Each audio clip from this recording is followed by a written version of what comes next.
Radar Drops. Informação para o seu dia.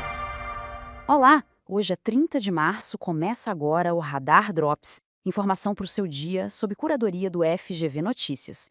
E para começar, vamos falar de um assunto que mexe diretamente com o nosso bolso, a inflação. O Índice Geral de Preços Mercado, o famoso IGPM, que a gente sabe que serve de base para o reajuste de aluguéis, tarifas, pois é, ele deu uma acelerada em março. E fica a pergunta, o que será que está por trás disso? Então, depois de um respiro no mês passado, o índice voltou a subir, registrando uma alta de 0,52% agora em março. Uma mudança e tanto no cenário que a gente vinha acompanhando. E olha, essa virada foi bem expressiva. A gente saiu de uma queda de 0,73% em fevereiro para essa alta agora. É um sinal bem claro de que os preços estão sendo pressionados de novo. Mas, afinal, por que essa subida? Quem ajuda a gente a entender é o Matheus Dias, economista do FGV IBRE. Ele aponta principalmente duas razões. Primeiro, a agropecuária, com os preços de carnes, ovos e milho em alta. E, em segundo lugar, um fator externo, as tensões lá no Oriente Médio, que já começam a pesar nos preços dos combustíveis por aqui. Mudando de assunto, o nosso próximo destaque é sobre um dos grandes desafios estruturais do Brasil.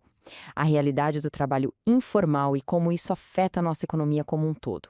O número, gente, é impressionante. Estamos falando de mais de 38 milhões de brasileiros que hoje trabalham sem carteira assinada.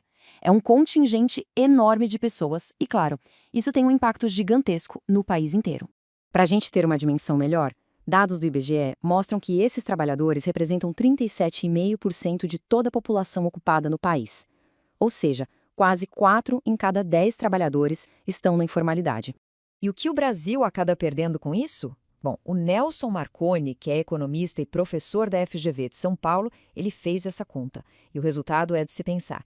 Se a gente conseguisse reduzir a informalidade, o país poderia crescer, no mínimo, 20% a 30% a mais do que cresce hoje. É um potencial enorme que, de certa forma, a gente deixa na mesa.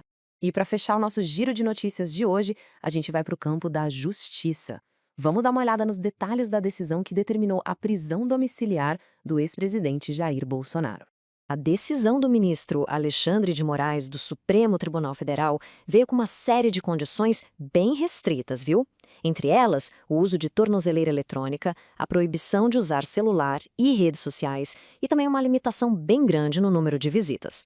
E aqui tem um ponto bem curioso, que foi destacada pela professora Luísa Ferreira da FGV Direito SP.